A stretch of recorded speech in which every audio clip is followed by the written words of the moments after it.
What's up, guys? ClimaxCombo here. I'm Licious Kid. I'm Checkers. And today we're back with something a little different. Today we're going to go over 4 new builds that we think are possible with the addition of the new Hololive Vol.2 booster. Keep in mind the time of this recording, it's really early in the new booster's lifespan. But these are just 4 decks we think can be fun or interesting and possibly even strong. But for this video, we're just going to talk about like a build, talk about a couple key points of it, and just maybe go over 1 or 2 cards that we think are the highlight of the build. That way we can just keep it short and simple. And we'll just toss out a couple recommendations for the cards. We're not going to give a full list. Honestly, Hololive has so many good options at like many stages of the game. We just think, especially for this set, you just make it however you want, with just a couple of key points we might want to mention. So for our first build, it's going to pretty much revolve around Gura, the new level 3, that blue. In blue, it's the double R. It combos with pants. First of all, it's 11k base if all your characters are Hololive and she heals on play. And the combo is pay 2 ditch when she attacks, and if you have 6 or less cards in your hand, you can pay cost. If you do deal 2 damage to your opponent, then resolve the following effect twice. Mill the top card of your deck. If that card has a soul trigger, deal 1 damage to your opponent. That happens twice. So this card is a good contender for a finish in pretty much all of Hololive. It has a lot of potential damage pushing, but essentially you probably want to put her with Kanata. We think is going to be the best. Definitely she is already just a great combo to have to build up your resources and have some decent level 2 power. So she'll help make sure you can get as many Guras off as you can and have a really strong finish. It's pretty much similar to modding Kanata. You're just using the Gura instead of the modding. But that's not all. I mean, you can actually pair her, the Gura, with Rusha and slot her in, and run 2 pants of the Gura combo and 2 of the Rusha combo. So that way you have the options to do both or either or. The Rusha build can have problems finishing off your opponent, and this Gura can definitely help out with that. So yeah, this Gura can kind of slot into other stuff, but it's a very, very strong finish. And you can also run the Gura with this 1-0 Kali. She combos with choice. If you have 2 or more Hololive characters, she gets 3k power, so she's 5/5 base. When she attacks, and all your characters are Hololive, you can mill 4, choose up to 1 level extra lower Hololive character from your waiting room, add it to hand, and she gets plus 500 power, and X equals the number of cards with the soul trigger. So she herself has a soul trigger, which adds to the consistency of the level 3 Gura. Choice is good for Gura because she needs a lot of stock. And then another card that you probably want to run in any build with Gura is the level 0 Ninomae. She has a soul trigger for whatever reason on a level 0. Busted. Yeah, and I mean her 2 effects are really good. When she's played, you can look at the top 2 cards of your deck and put them back in any order. And she also has Climax Swap on play. So just a great utility card. And the fact that she has the soul trigger, you get extra damage from more soul triggers, but adds to the consistency of the Kali combo and the Gura combo. So honestly, you can put her in any of those builds. You got choices: stock, soul, Kanata, 8 pants, 4 choice, 4 pants. It just shows the versatility and the threat of this card. I think the Kanata Gura is going to be so sick. Yeah, definitely. It definitely works well with that. As for our next build that we want to go over, it is the level 3 Suisei. That combos with pants as well. This is more of like an anti-meta build. The Suisei herself, she heals on play. She has a ClimaxCombo with the pants. On attack, you can either send all of your opponent's characters to memory, then place them back onto your opponent's stage, and you choose where to put them. Or you can give her the effect of when she attacks, you can pay 1, discard a card to deal 2 damage. But she also comes out early because of the level 0 Suisei that also combos with pants. All you have to do is pay 1, send her to waiting room when you play the pants. And you have to be level 2 or higher to play the Suisei, the level 3 Suisei from your hand. So essentially the idea here is to break your opponent's board at level 2. You can cheat her out, and the fact that you can put stuff, you're pretty much killing your opponent's back row and pretty much disrupting what they're doing. And she can also game end, so that card herself is a whole game plan and a build on its own. You can kind of do whatever you want with this. You can add any 1-0 combos, standard combos that the set has plenty of access to. You can do 8 pants in choice. It's really up to you. You can even do the same thing that you do with the Gura, where you can add her into the Rusha build, and you have the option to do either pants combo. It's a very good card, and it's specifically right now good against Overlord. Really help deal with the Eins. That's such a huge problem at level 2. So yeah, overall it's cool build. Simple, effective. Yeah. Seems pretty fun. Just slapping down Suiseis. Yeah. Seems pretty annoying to play against. For this next build, we're going to be talking about LaPlace. In this case, we're going to be talking about 4 choice, 4 gate. First off, this LaPlace, really crazy card. 3/2 10k, 2 soul. When it's placed from hand to stage, you heal.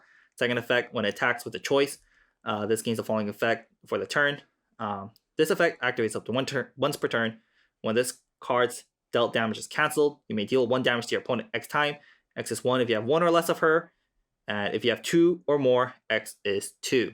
So, pretty insane card. If you have 2 or 3 of her, you deal 1 damage 2 times if they cancel. So, if you have 3 of her, that's a whole lot of damage for literally no extra cost. So that alone is really insane. But Bushiroad is clearly pushing for this Secret Society Holo X build, and it seems pretty good. Definitely playable. I think some key cards for this Holo X builds beside the LaPlace to make it consistent is like this 0/0 Rui. This card I think is pretty legit. Pretty much when you, I guess we'll go over this card too. When your character triggers a climax, if you don't have a marker underneath the card, you choose a card in your waiting room, put underneath as a marker. Startup, you send 1 marker underneath her to the waiting room to give a character +1 soul. Last effect, it resonates. You can pay 1, rest her, reveal the level 3 LaPlace in your hand, and rest this card. If you do, look at up to 3 cards off the top of your deck, choose up to 1 Hololive character, or this event amongst them revealed to your opponent, added to your hand, send the rest to waiting room. So that resonance effect is pretty strong, especially on a 0. We've seen this kind of effect on like Love Live Niji Kasumi and the Kaguya. And those are on 1/1, but I think it being on a 0/0 makes it a lot better. So I think this card is a good payoff to run this build as well.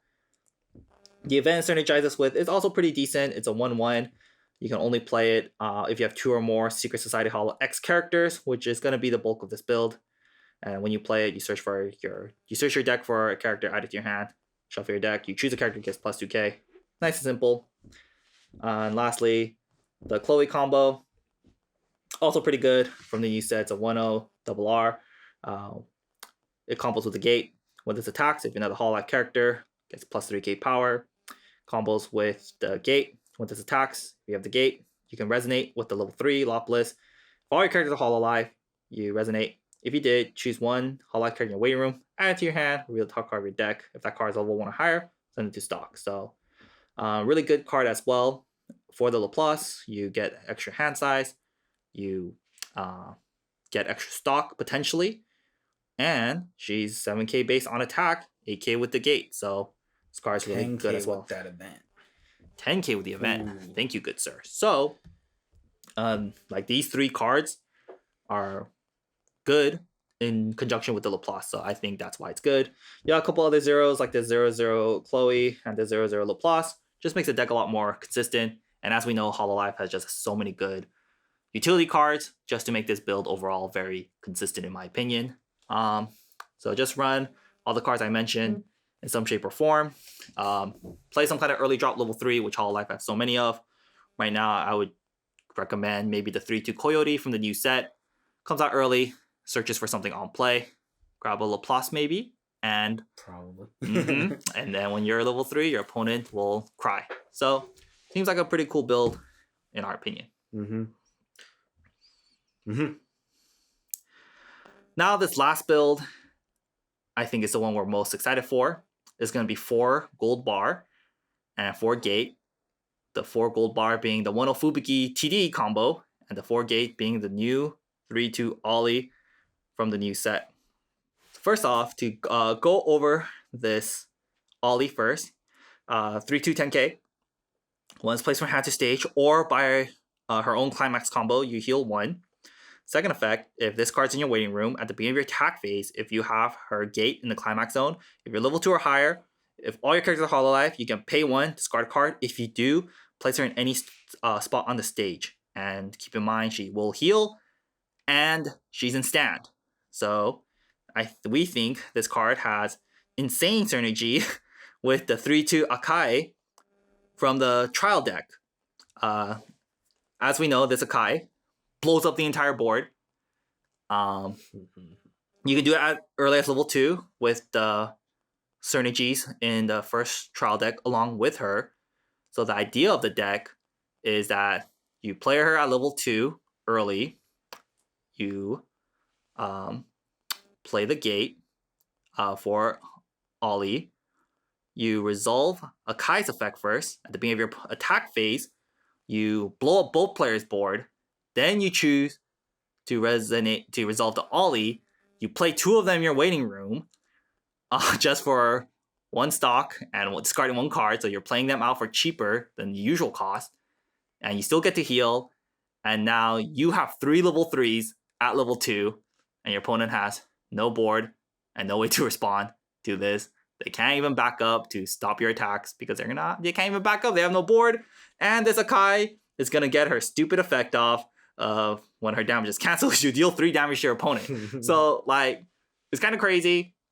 I mean, like, Overlord is very strong right now because, you know, Ions can blow up boards. Takes 2 turns, your opponent sees it. This one is instant. You hit level 2, you play the synergies, you play the Akai, you blow up everything, and all of a sudden, you have no board, and they have 3 level 3s looking at you. It's just kind of crazy. To me, it kind of feels like cheating. And I think it's so sick. Maybe just run other level 3 game enders in conjunction with this, because the Ollie doesn't really help game end. So if you're trying to end your opponent, maybe just run another game ender that doesn't need climax combo. Right now, we're looking at the 3-2 Choco from the first set because you're already running red, so why not? The deck kind of builds itself, really. You just run a lot of the good cards from the trial decks, like the 0-0 Brainstorm, the 2-1 Fubuki, the 1-0 Fubuki. You're going to be playing this deck along with Gold Bar, so it's easy. As we know, Gold Bars are very easy to get in your hands. You're going to try to be pushing for a lot of damage early via Gold Bars and other climaxes, of course. You know, push them to level 2, make them commit their board, play the Akai, blow it up, summon 2 more Ollies. That's just so hard to come back from, in my opinion. Rest of the build, just fill it up with good zeros, good utility cards. Just make sure you're able to consistently get this whole setup by level 2. Just make sure you can get all these in your waiting room. Make sure you can get the 2-1 Fubuki and the 0-0 Brainstorm 100%. And like we said many times, Hololive has so many good ways to do that. And then there's your list. Cool build. Super scary. Annoying. Low key, I want to make this deck. It's pretty cheap because it's a lot of trial deck cards, you know? So it's crazy, man. This list seems a lot of fun for one player. And that's going to do it for our builds video for the new Hololive booster. These are just some of the things that we thought were pretty exciting and fresh from the new set. Other builds that already existed in Hololive got some support, but it's very minor. I think we covered a lot of the cool, exciting new stuff that we should be seeing. These are the ones we want to see Yeah. pop off. Of course, every build's always going to get a boost, but I mean, yeah, I think these are the coolest ones. Hope you guys liked it. If you enjoyed this kind of video, let us know in the comments if you want to see more. Like, subscribe, hit that bell. Ooh, always helps us out. Maybe we'll do builds video for other sets we're interested in. Not every set, just ones that tickle our palate, gets us excited and want to think more about. All right, that's it. Peace. All right, later, guys.